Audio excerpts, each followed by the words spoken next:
memaparkan latar belakang materi kami, yaitu manajemen strategi. Manajemen strategi merupakan suatu proses yang penting dalam pengelolaan pendidikan untuk mencapai tujuan yang diinginkan. Dalam konteks pendidikan, strategi manajemen tidak hanya berfokus pada aspek akademik, tetapi juga melibatkan berbagai faktor yang mempengaruhi kualitas pendidikan. Selanjutnya adalah rumusan masalah. Yang pertama, proses manajemen strategi dalam dunia pendidikan, dan yang kedua, apa saja yang merupakan faktor pendukung dan faktor penghambat dalam manajemen strategi terhadap peningkatan mutu pendidikan, dan yang ketiga, apa saja manajemen strategi dalam pendidikan. Yang keempat, apa saja yang merupakan faktor yang mempengaruhi implementasi strategi, dan yang kelima, apa saja yang merupakan faktor-faktor pendukung dan penghambat manajemen strategi.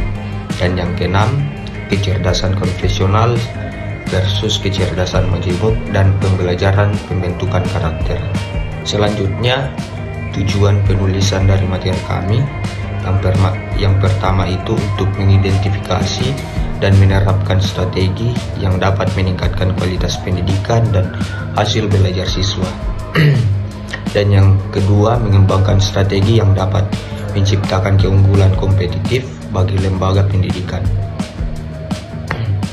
Dan yang ketiga, mengetahui proses serta faktor-faktor dalam manajemen strategi dalam dunia pendidikan. Dan yang terakhir, yaitu yang keempat, kecerdasan konvensional versus kecerdasan majemuk dan pembelajaran pembentukan karakter. Selanjutnya adalah pembahasan. Sebelum saya membahas, saya akan memaparkan sedikit tentang aspek penting, yaitu perencanaan. Perencanaan merupakan langkah awal yang krusial dalam pendidikan untuk mencapai tujuan yang diinginkan. Hal itu merupakan langkah awal yang penting dalam pengembangan sumber daya manusia yang berkualitas. Pemerintah sebagai pemegang kebijakan memiliki peran penting dalam menyukseskan perencanaan pendidikan, baik melalui undang-undang dasar maupun kebijakan politik yang ditetapkan untuk kepentingan pendidikan. Selanjutnya adalah pembahasan pertama, yaitu proses manajemen strategi dalam dunia pendidikan. Tahapan proses manajemen strategi yang meliputi formulasi strategi, implementasi strategi, dan evaluasi strategi. Yang pertama, tahap formulasi meliputi yang pertama pengembangan visi dan misi, dan yang kedua mengidentifikasi peluang eksternal organisasi dan ancaman, dan yang ketiga menganalisa kekuatan dan kelemahan internal, dan yang keempat merumuskan tujuan jangka panjang, dan yang kelima menghasilkan strategi alternatif dan memilih strategi tertentu untuk mencapai tujuan. Dan yang kedua, tahap implementasi. Implementasi strategi di institusi diklat termasuk mengembangkan budaya dan mendukung strategi, menciptakan struktur organisasi yang efektif, dan mengerahkan upaya promosi penerimaan peserta diklat, menyiapkan anggaran diklat, mengembangkan dan memperdayakan sistem informasi. Dan yang ketiga adalah tahap evaluasi.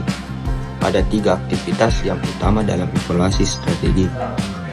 Yang pertama, mereview faktor-faktor eksternal dan internal yang menjadi dasar strategi saat ini, dan yang kedua mengukur prestasi atau capaian, dan yang ketiga mengambil tindakan korektif. Selanjutnya, faktor pendukung dan faktor penghambat manajemen strategi terhadap peningkatan pendidikan mutu. Sedikit saya paparkan. Manajemen peningkatan mutu pendidikan merupakan suatu metode peningkatan mutu yang bertumpu pada lembaga itu sendiri, mengaplikasikan sekumpulan teknik berdasarkan pada ketersediaan dan kuantitatif dan kualitatif, dan memperdayakan semua komponen di lembaga pendidikan untuk secara berkesinambungan meningkatkan kapasitas dan mampu berorganisasi guna memenuhi kebutuhan peserta didik dan masyarakat. Manajemen strategi dalam pendidikan ada dua hal. Yang pertama, manajemen strategi digunakan untuk mengatasi berbagai masalah pendidikan di Indonesia.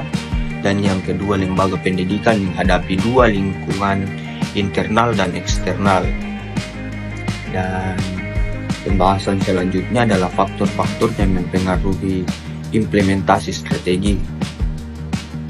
Yang pertama, Kappian dan Norton pada tahun 2005, yaitu hambatan dalam implementasi strategi, termasuk visi dan strategi yang tidak executable, strategi yang tidak terhubung dengan alokasi sumber daya organisasi, dan strategi yang tidak terhubung dengan tim departemen dan individu. Dan yang kedua, Raja Sekar pada tahun 2014, yaitu ada 7 faktor yang mempengaruhi aktivitas implementasi strategi, yaitu kepemimpinan, ketersediaan dan kekakuan informasi, dan ketidakpastian, dan lain sebagainya. Dan pembahasan selanjutnya adalah faktor-faktor pendukung dan penghambat manajemen strategi. Yang pertama, faktor pendukung. Sedikit saya paparkan. Dalam manajemen strategi, pendidikan dapat dipengaruhi oleh faktor input pendidikan dan faktor proses manajemen pendidikan. Input pendidikan adalah segala sesuatu yang harus tersedia karena dibutuhkan untuk berlangsungnya proses. Dari pengertian di atas, maka input pendidikan yang merupakan faktor mempengaruhi mutu pendidikan dapat berupa yang pertama itu sumber daya manusia sebagai pengelola sekolah, dan yang kedua sarana dan prasarana, dan yang ketiga kesesuaian, yang keempat keuangan atau anggaran pembiayaan, yang kelima kurikulum, yang keenam keorganisasian, yang ketujuh lingkungan fisik, yang kedelapan perkembangan ilmu pengetahuan atau teknologi, yang kesembilan peraturan, yang ke-10 partisipasi atau peran serta masyarakat, dan yang ke-11 terakhir adalah kebijakan pendidikan. Dan faktor penghambat manajemen strategi, ada banyak yang faktor penghambat manajemen strategi. Hambatan terbesar dalam implementasi strategi di organisasi adalah yang pertama strategi yang lemah, yang kedua kurangnya sumber daya, dan yang terakhir ada kurangnya komunikasi. Sedikit saya tambahkan, implementasi strategi pemeriksaan perencanaan yang matang dan biaya yang cukup besar. Hal ini bisa menjadi penghalang bagi organisasi kecil, dan oleh karena itu penting untuk memulai dari hal-hal kecil dan berkembang seiring dengan pencapaian tujuan awal. Selain itu, kurangnya komunikasi yang transparan dan jujur sangat penting untuk memastikan anggota tim memahami dan mendukung strategi yang diterapkan. Dan pembahasan selanjutnya ialah kecerdasan konvensional dan kecerdasan majemuk, pembelajaran pembentukan karakter. Yang pertama, kecerdasan konvensional versus kecerdasan majemuk. Kecerdasan konvensional itu sendiri adalah berfokus pada pengukuran IQ dan kemampuan kognitif. Dan kecerdasan majemuk itu sendiri lebih luas, melihat beragam kecerdasan dan potensi manusia secara holistik. Dan yang kedua, tujuan hakiki dan versus konvensional. Pendidikan hendaknya berfokus pada tujuan hakiki, membentuk karakter dan potensi murid. Dan sistem pendidikan saat ini cenderung menekankan pada target nilai dan konsekuensi, menghasilkan murid yang fokus pada nilai tidak berkarakter. Dan yang ketiga, pembelajaran pembentukan karakter. Guru memiliki peran penting untuk membentuk karakter murid dengan mencontohkan sikap, keyakinan, dan komitmen yang baik. Dan yang keempat, model quantum teaching, yaitu guru harus mampu menciptakan hubungan yang baik dengan murid, memahami dunia mereka dan membantu mereka berkembang. dan penting untuk membangun komunikasi yang terbaik dan menghormati murid dengan memberikan saran rohani. Yang terakhir yaitu kelima, kontrak belajar. Guru dan murid bisa membuat kontrak belajar untuk mengembangkan pembelajaran yang lebih interaktif dan efektif. Selanjutnya adalah bagian kesimpulan dan saran sebagai penutup dari materi kami. Yang pertama, kesimpulan yang kami dapat adalah strategi manajemen pendidikan harus diterapkan secara efektif dengan mempertimbangkan faktor-faktor pendukung dan penghambat. Dan yang kedua, peran pemerintah dan lembaga pendidikan sangat penting dalam perencanaan yang matang dan melibatkan semua pemangku kepentingan.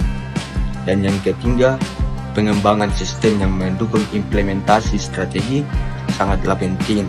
Dan yang terakhir, saran dari materi kami adalah perlu dilakukan penelitian lebih lanjut untuk mengeksplorasi cara-cara inovatif dalam mengatasi hambatan yang ada dan memaksimalkan potensi sumber daya di dunia pendidikan.